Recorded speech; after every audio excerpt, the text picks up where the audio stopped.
ಕಲಬುರಗಿ ಜಿಲ್ಲೆಯ ಚಿಂಚೋಳಿ ಠಾಣಾಧಿಕಾರಿ ಪಿಎಸ್ಐ ಹಾಗೂ ಕುಂಜಾವರಂ ಪಿಎಸ್ಐ ಅವರಿಂದ ದೌರ್ಜನ್ಯ ದಬ್ಬಾಳಿಕೆ ಆರೋಪ. ಚಿಂಚೋಳಿ ತಾಲೂಕು ವಿವಿಧ ಪಕ್ಷ, ಸಮಾಜ ಮತ್ತು ಸಂಘಟನೆಗಳ ಒಕ್ಕೂಟದ ವತಿಯಿಂದ ಪ್ರತಿಭಟನಾ ಮೆರವಣಿಗೆ ಹಾಗೂ ಮನವಿ ಪತ್ರ.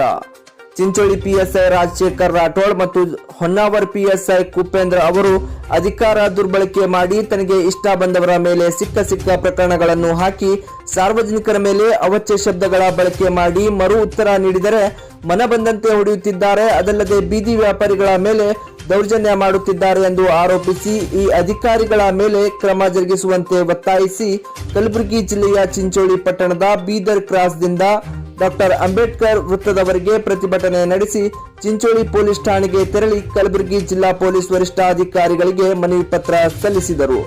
Rajendra Prasad, JK news Kannada, Chincholi.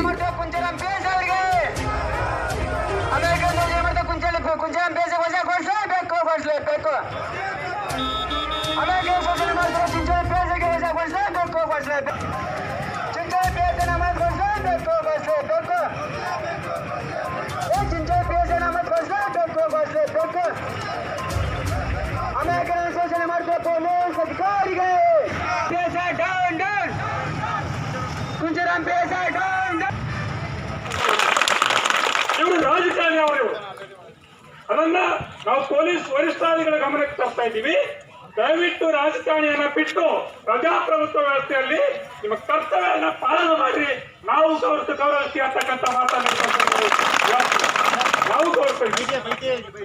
PSI ಸಾಹೇಬರು ನಮ್ಮ ಸಂಘಟನೆ ಮುಖಂಡರಾಗಿರ್ತ ಓಮರ್ರಾವ್ ಕರಿವಾರಿ, ನಂದು ಕುಮಾರ್ ಪಾಟೀಲ್ ಅವರಿಗೆ ವಿನಾಶನ ಅಲ್ಲೇನ ಮಾಡಿ ಪೊಲೀಸ್ ಜೀಪ್ನಲ್ಲಿ ಹಾಕೊಂಡು ಯಾವುದೋ ಖಾಸಗಿಯಲ್ಲಿ. ಇಂಧನ ಇಲಾಖೆಯಲ್ಲಿ ದುಡಿಯುತ್ತಿರುವ ಗುತ್ತಿಗೆ ಕಾರ್ಮಿಕರನ್ನು ಖಾಯಂ ಮಾಡುವಂತೆ ಇಲಾಖೆಯ ಖಾಸಗೀಕರಣವನ್ನು ವಿರೋಧಿಸಿ ಇಂದು ಫ್ರೀಡಂ ಪಾರ್ಕ್ ಬಳಿ ಕರ್ನಾಟಕ ರಾಜ್ಯ ವಿದ್ಯುತ್ ಗುತ್ತಿಗೆದಾರರ ರಾಜ್ಯ ಫೆಡರೇಷನ್ ಪ್ರತಿಭಟನೆ ನಡೆಸಿತು. ಸಿಐಟಿಯು ಗೌರವಾಧ್ಯಕ್ಷೆ ವರಲಕ್ಷ್ಮಿ ಅವರ ನೇತೃತ್ವದಲ್ಲಿ ಪ್ರತಿಭಟನೆ ನಡೆಯುತ್ತಿದ್ದು, ಎಲ್ಲಾ ಜಿಲ್ಲಾ ಕೇಂದ್ರಗಳಿಂದ ಪದಾಧಿಕಾರಿಗಳು ನೂರಾರು ಸಂಖ್ಯೆಯಲ್ಲಿ ಭಾಗವಹಿಸುತ್ತಿದ್ದು, ಸರ್ಕಾರ ಇಂಧನ ಇಲಾಖೆಯಡಿ ಬರುವ ವಿದ್ಯುತ್ ಉತ್ಪಾದನೆ, ಪ್ರಸರಣ ಹಾಗೂ ವಿತರಣಾ ಕಂಪನಿಗಳ ವಿರುದ್ಧ ಘೋಷಣೆಯನ್ನು ಕೂಗಿದರು. ಇಂಧನ ಇಲಾಖೆಯಲ್ಲಿರುವ ಗುತ್ತಿಗೆ ಕಾರ್ಮಿಕರನ್ನು ಖಾಯಂ ಮಾಡಬೇಕು, ಸೇವಾ ಜ್ಯೇಷ್ಠತೆ ಕೃಪಾಂಕ ನೀಡಬೇಕು, ವರ್ಗಾವಣೆ, ಬಡ್ತಿ ಮತ್ತು ನೇರ ನೇಮಕಾತಿಯ ಹೆಸರಿನಲ್ಲಿ 15 ರಿಂದ 20 ವರ್ಷಗಳಿಂದ ದುಡಿಯುತ್ತಿರುವ ಗುತ್ತಿಗೆ ಕಾರ್ಮಿಕರನ್ನು ಸಂರಕ್ಷಿಸಬೇಕೆಂಬುದು ಪ್ರಮುಖ ಬೇಡಿಕೆಗಳಾಗಿವೆ. ಕನಿಷ್ಠ ವೇತನ 21,000ಕ್ಕೆ ಹೆಚ್ಚಿಸಬೇಕು. ಗುತ್ತಿಗೆದಾರರಿಗೆ ಆಗುವ ಶೋಷಣೆ ಹಾಗೂ ಖಾಸಗೀಕರಣವನ್ನು ವಿರೋಧಿಸಿ ಪ್ರತಿಭಟನೆ ಮಾಡಲಾಯಿತು. ಕಾರ್ಮಿಕರ ಫೆಡರೇಷನ್ ಅಧ್ಯಕ್ಷರು ಜೆ ಸತ್ಯಬಾಬು ಬಳ್ಳಾರಿ ಹಾಗೂ ಪ್ರಧಾನ ಕಾರ್ಯದರ್ಶಿ SM ಶಿವಕುಮಾರ್ ಉಪಸ್ಥಿತರಿದ್ದು, ಸರ್ಕಾರ ಹಾಗೂ ವಿದ್ಯುತ್ ಕಂಪನಿಗಳ ವಿರುದ್ಧ ಆಕ್ರೋಶ ವ್ಯಕ್ತಪಡಿಸಿದರು. Mubarak, JK news Kannada, Bengaluru. ಹಾಗೂ ಸಿಐಟಿಯುನ ಅಧ್ಯಕ್ಷರಾದ ಕಾಮ್ರೇಡ್ S ವರಲಕ್ಷ್ಮಿ ಅವರನ್ನು ನಾವೆಲ್ಲರೂ ಆರ್ಥಿಕವಾಗಿ ಸ್ವಾಗತಿಸೋಣ. ಹಾಗೂ ಕರ್ನಾಟಕದ ವಿವಿಧ ಜಿಲ್ಲೆಗಳಿಂದ ಸಾಂಕೇತಿಕವಾಗಿ ಬಂದು ಇವತ್ತು JPDCL ಆಗಿರ್ಬೋದು, ಬೆಸ್ಕಾಂ ಆಗಿರ್ಬೋದು, ಹೆಸ್ಕಾಂ ಆಗಿರ್ಬೋದು, ಸೆಸ್ಕಾಂ ಆಗಿರ್ಬೋದು.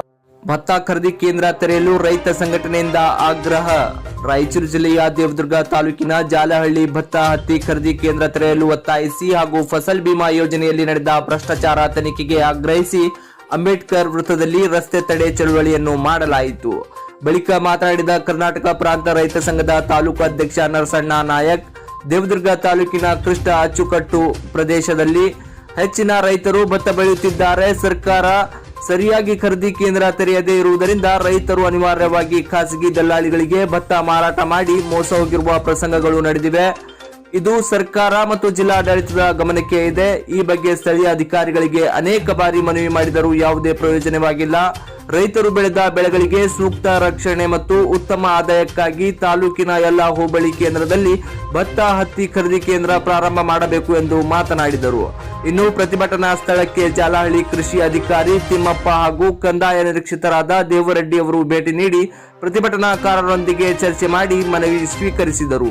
ಈ ಸಂದರ್ಭದಲ್ಲಿ ಕಾರ್ಯದರ್ಶಿ ಹನುಮಂತ ಮಂಡಲಗುಡ್ಡ, ಉಪಾಧ್ಯಕ್ಷರಾದ ಶಬ್ಬೀರ್ ಜಾಲಹಳ್ಳಿ, ಲಿಂಗಣ್ಣ ಮಕಾಶಿ, ಮೂಕನಗುಡ್ಡ, ಮುತ್ತಪ್ಪ ಹನುಮಂತ, ಮಡಿವಾಳ ದುರ್ಗಪ್ಪ, ಬಸವರಾಜ ವಂದಲಿ, ಮೌನೇಶ್ ದಾಸರ್ ಮತ್ತು ಮುಂತಾದವರು ಉಪಸ್ಥಿತರಿದ್ದರು.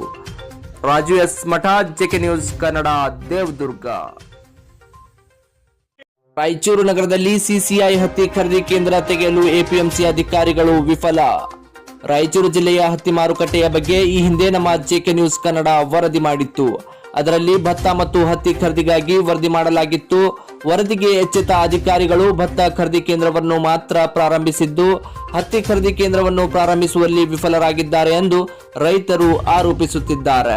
ಈಗಾಗಲೇ ಕೆಲ ಹಳ್ಳಿಗಳಿಂದ ಮತ್ತು ಆಂಧ್ರ ತೆಲಂಗಾಣ ಭಾಗಗಳಿಂದ ಹತ್ತಿಯ ಸುಮಾರು 100 ಟ್ರ್ಯಾಕ್ಟರ್ಗಳು, ಆಟೋಗಳು, ಲಾರಿಗಳು ತುಂಬಿಕೊಂಡು ಹತ್ತಿ ಮಾರುಕಟ್ಟೆ ಎಪಿಎಂಸಿಗೆ ಬರುತ್ತಿದ್ದು, ಸರ್ಕಾರ ಆದೇಶದಂತೆ ಬೆಂಬಲ ಬೆಲೆ 5,515 ಇದ್ದು, ಈಗ ಮಾರುಕಟ್ಟೆಯಲ್ಲಿ ದಲ್ಲಾಳಿಗಳು 4,800 ರಿಂದ 4,850 ರವರೆಗೆ ಖರೀದಿ ಮಾಡುತ್ತಿದ್ದು, ಮಾರುಕಟ್ಟೆಯಲ್ಲಿ ಹತ್ತಿಗೆ ದರ ನಿಗದಿಪಡಿಸಿ ತಮ್ಮ ಜಿನ್ಸಿಂಗ್ ಫ್ಯಾಕ್ಟರಿಗಳಿಗೆ ತೆಗೆದುಕೊಂಡು ಹೋಗಿ ಪ್ರತಿ ಕ್ವಿಂಟಲ್ಗೆ 100 ರಿಂದ 200 ರೂಪಾಯಿವರೆಗೆ ಕಡಿಮೆ ಮಾಡುತ್ತಿದ್ದಾರೆ ಎಂದು ರೈತರು ಬೇಸತ್ತು ಹೋಗಿದ್ದಾರೆ. ಸುಮಾರು ರೈತರು ಪ್ರತಿ ಕ್ವಿಂಟಲ್ಗೆ 1,000 ರೂಪಾಯಿ ನಷ್ಟವನ್ನು ಅನುಭವಿಸುತ್ತಿದ್ದಾರೆ. ಎಪಿಎಂಸಿ ಮಾರುಕಟ್ಟೆ ಅಧಿಕಾರಿಗಳನ್ನು ವಿಚಾರಿಸಿದಾಗ ನವೆಂಬರ್ 14ರಂದು ಹತ್ತಿ ಖರೀದಿ ಕೇಂದ್ರ ಪ್ರಾರಂಭಿಸಲು ನಾನು ಈಗಾಗಲೇ ಜಿಲ್ಲಾಧಿಕಾರಿಗಳಿಗೆ ಮತ್ತು ಸಿಸಿಐ ಅಧಿಕಾರಿಗಳ ಗಮನಕ್ಕೆ ತಂದು ಪತ್ರ ಬರೆದಿದ್ದೇನೆ ಎಂದು ಮಾಧ್ಯಮದ ಮುಂದೆ ಪ್ರತಿಕ್ರಿಯಿಸಿದ್ದಾರೆ. ಆದರೂ ಇದುವರೆಗೆ ಯಾವುದೇ ಪ್ರಯೋಜನವಾಗಿಲ್ಲವೆಂದು ರೈತರು ಆಕ್ರೋಶ ವ್ಯಕ್ತಪಡಿಸುತ್ತಿದ್ದಾರೆ. ರೈತರು ದಲ್ಲಾಳಿಗಳ ಹಾವಳಿಗೆ ಬೇಸತ್ತು ಹೋಗಿದ್ದಾರೆ. ಈಗಲಾದರೂ ಸಂಬಂಧಪಟ್ಟ ಅಧಿಕಾರಿಗಳು ಎಚ್ಚೆತ್ತುಕೊಂಡು ಹತ್ತಿ ಖರೀದಿ ಕೇಂದ್ರ ಪ್ರಾರಂಭಿಸಿ ರೈತರ ಸಮಸ್ಯೆ ಬಗೆಹರಿಸಲಿ. Garaldinni Veeranagouda, JK news Kannada, Raichur. CCI cotton corporation India ಹುಬ್ಬಳ್ಳಿಯವರಿಗೆ ಪತ್ರವನ್ನು ಬರೆದಿದ್ದೇನೆ. ಸಿಸಿಐ ಖರೀದಿ ಕೇಂದ್ರ ಕೂಡಲೇ ಪ್ರಾರಂಭಿಸಬೇಕಂತ ಹೇಳಿದ್ದೀನಿ. ಸಂತೋಷ್ ಮ್ಯಾನೇಜಿಂಗ್ ಡೈರೆಕ್ಟರ್ ಜೊತೆ ಮಾತು ಸಹಿತ ಆಡಿದ್ದೀನಿ. ಅವರು ಈ ದೀಪಾವಳಿ ನಂತರ ಒಂದು ಹತ್ತಿ ಖರೀದಿ ಕೇಂದ್ರವನ್ನು ಪ್ರಾರಂಭಿಸೋದ್ರ ಬಗ್ಗೆ ತಿಳಿಸಿರ್ತಾರೆ. ಹತ್ತಿ ಖರೀದಿ ಕೇಂದ್ರ ಪ್ರಾರಂಭ ಆದರೆ ಇವು ನಮ್ಮ ಭಾಗದ ರೈತರಿಗೆ ಒಳ್ಳೆಯ ದರ ಸಿಗ್ತದಂತ ನನ್ನ ಒಂದು ಅನಿಸಿಕೆ ಸರ್. ಈಗ ಮಾರುಕಟ್ಟೆಯಲ್ಲಿ 3,500ರಿಂದ 4,850 ತನಕ ಖರೀದಿ ಮಾಡ್ತಾರೆ. ನಿಜ. ಇದು ಸರ್ಕಾರ ಸಿಸಿಐ ಬೆಲೆ ಎಷ್ಟಿದೆ ಸರ್? ಸಿಸಿಐ ಇದು 5,500ರಿಂದ ಇವಾಗ 5,800ವರೆಗೆ ಇದೆ ಸರ್. ಈಗ 1,000 ರೂಪಾಯಿ ಒಂದು ಕ್ವಿಂಟಲ್ಗೆ ರೈತರಿಗೆ ಲಾಸ್ ಆಗ್ತಾ ಇದೆ, ಕಡಿಮೆ ಆಗ್ತಾ ಇದೆಯಲ್ಲ. ಅದಕ್ಕೋಸ್ಕರ ಇದು ದರ ಕಡಿಮೆ ಇರೋದ್ರಿಂದಲೇ ನಾವು ಕಾಟನ್ ಕಾರ್ಪೊರೇಷನ್ ಆಫ್ ಇಂಡಿಯಾದವರಿಗೆ ಪತ್ರ ಬರೆದಿದ್ದೀವಿ. ಅವರು ಈಗಾಗಲೇ ಸ್ಪಂದನೆ ಮಾಡಿದ್ದಾರೆ. ಕೂಡಲೇ ಪ್ರಾರಂಭಿಸುವಂತ ನಮ್ಗೆ ತಿಳಿಸಿದ್ದಾರೆ ಸರ್. ಇದು ಆದಷ್ಟು ಬೇಗನೆ ಪ್ರಾರಂಭ ಮಾಡಿದರೆ ರೈತರ ಅನುಕೂಲ ಆಗ್ತಿತ್ತಲ್ಲ. ಪ್ರಾರಂಭವಾಗಲಿ ಅಂತ ತಿಳ್ಕೊಂಡಿದ್ದು ನಾವು ಈಗಾಗಲೇ ಪತ್ರ ಬರೆದಿದ್ದೀವಿ. ಖಂಡಿತ ನಾವು ಮತ್ತೆ ಇನ್ನೊಮ್ಮೆ ಪತ್ರ ಬರೆದು ಸಿಸಿಐದವ್ರ ಜೊತೆ ಚರ್ಚೆ ಮಾಡಿ ಪ್ರಾರಂಭ ಮಾಡ್ತೀವಿ ಸರ್. ತಾವು ಪ್ರಾರಂಭ ಮಾಡಿದ್ರಾಗೆ ಒಂದು 50% ಕಾಟನ್ ಮಾರಾಟ ಆಗಿಬಿಡುತ್ತೆ. ಅದಕ್ಕೋಸ್ಕರ ರೈತರು ಅಲ್ಲಿವರೆಗೆ ಒಂದು ಒಳ್ಳೆಯ ದರ ಬರೋವರೆಗೆ ಕಾಯಬೇಕಂತ ನನ್ನ ಒಂದು ಈ ಸಮಯದಲ್ಲಿ ಕೋರ್ತೀನಿ ಎಲ್ಲ ರೈತ. ಸರ್, ಈಗ ರೈತರಿಗೆ ಕೂಲಿ ಕೊಡಬೇಕಾದ್ರೆ ಆಮೇಲೆ ಅಂಗಡಿಗಳಿಗೆ ತಂದಲ್ಲಿ ಬೀಜ ಗೊಬ್ಬರ ಎಣ್ಣೆಯವರೆಲ್ಲ ಕೊಡ್ಬೇಕಾದ್ರೆ ಅವರು ತಡ್ಕೊಳ್ಳಲ್ಲ. ಒಂದು ಬೆಳೆ ಬಂದ ತಕ್ಷಣ ಅವರು ಭಾಳ ಕಿರಿಕಿರಿ ಮಾಡ್ತಾರೆ. ಅದಕ್ಕೆ ಅವರು ಆ ಕಿರಿಕಿರಿಗೆ ಮಾರಾಟ ಮಾಡ್ತಾರೆ. ಇದು ಸಮಸ್ಯೆ ನಿರಂತರ ರೈತರಿಗೆ ಇದ್ದಿದ್ದೆ. ಅದಕ್ಕೆ ಈ ಒಂದು ಎಲ್ಲ ಅಂಶಗಳನ್ನು ನಾವು ಗಮನದಲ್ಲಿಟ್ಕೊಂಡೇ ನಾವು ಸಿಸಿಐದಲ್ಲಿ ಪತ್ರ ಬರೆದಿದ್ದೀವಿ. ಅವರು ಸಹಿತ ಒಳ್ಳೆಯ ಸಹಕಾರ ಸ್ಪಂದನೆ ಮಾಡಿದ್ದಾರೆ. ಸರ್, ಇದು ಆದಷ್ಟು ಎಷ್ಟು ದಿನದೊಳಗೆ ಪ್ರಾರಂಭ ಆಗುತ್ತೆ ಸರ್? ಇವರು 14ನೇ ತಾರೀಕು ಒಳಗಡೆ ಮಾಡ್ತೀವಿ ಅಂತ ಮಾತು ಕೊಟ್ಟಿದ್ದಾರೆ. ಅದೇ ರೀತಿ ನಾವು ಇನ್ನೊಮ್ಮೆ ಅವ್ರಿಗೆ ಒತ್ತಾಯ ಮಾಡಿ ಪ್ರಾರಂಭಿಸಿದ ಕೇಳ್ತೀವಿ. ನನ್ನ ಹೆಸರು ರಂಗನಾಥ್ ಅಂತೇಳಿ, ಕಾರ್ಯದರ್ಶಿ ಎಪಿಎಂಸಿ ರಾಯಚೂರು.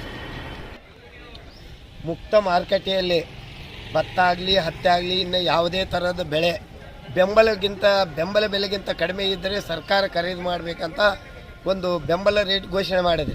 ಆದರೆ ಇವತ್ತಿನ ದಿನ ಭತ್ತ 1,000-1,200 ಮಾರಕತ್ತದ ಅಲ್ಪ ಸ್ವಲ್ಪ ಬೆಳೆದಂಥ ರೈತರು. ಇವಾಗ ಹತ್ತಿ ಕೂಡ 4,500 4,800 ಮಾರಕೈತೆ. ಇವಾಗ ಬೆಂಬಲ ರೇಟ್ ಏನೈತೆ ಅಂದರೆ 1,835-15 ಐತೆ ಭತ್ತಕ್ಕೆ. ಆದರೆ ಇವತ್ತಿನ ದಿನ 600 ರೂಪಾಯಿ 700 ರೂಪಾಯಿ ನಷ್ಟ ಆಗ್ತಾನೆ ಒಂದು ಕ್ವಿಂಟಲ್ಗೆ ರೈತ. ಹತ್ತಿಯಲ್ಲಿ ಒಂದು 1,000 ರೂಪಾಯಿ ನಷ್ಟ ಆಗ್ತಾನೆ ಬೆಂಬಲ ಬೆಲೆಗಿಂತ. ಸರ್ಕಾರ ಸುಮ್ಮನೆ ಮಾಧ್ಯಮದ ಮುಖಾಂತರ ನಾವು ಬೆಂಬಲ ಬೆಲೆಯಲ್ಲಿ ಖರೀದಿ ಮಾಡ್ತೀವಿ ಅಂತ ಹೇಳ್ಕೊಂಥದ್ದಾಗಲಿ, ರೈತರು ಎಲ್ಲ ಹಾಳಾದ ಮೇಲೆ ಇವರು ಬೆಂಬಲ ಬೆಲೆ ತೆಗಿತಾರೆ. ಬೆಂಬಲ ಬೆಲೆ ತೆಗೆದಾಗ ಅವಾಗ ಯಾರಿಗೆ ಲಾಭ ಆಗ್ತದ? ಅಲ್ಲಿ ದಲ್ಲಾಳಿಗಳಿಗೆ ಲಾಭ ಆಗ್ತದ. ಆದ ಕಾರಣ ಇವತ್ತಿನ ದಿನ ತಕ್ಷಣ ಖರೀದಿ ಕೇಂದ್ರವನ್ನು ಭತ್ತಕ್ಕೆ ಹಾಗೂ ಹತ್ತಿಗೆ ಖರೀದಿ ಕೇಂದ್ರವನ್ನು ಪ್ರಾರಂಭಿಸಬೇಕಂತ ಒತ್ತಾಯ ಮಾಡ್ತೀವಿ. ಸರ್, ಲಕ್ಷ್ಮಣಗೌಡ ಕಡಗಂಬ.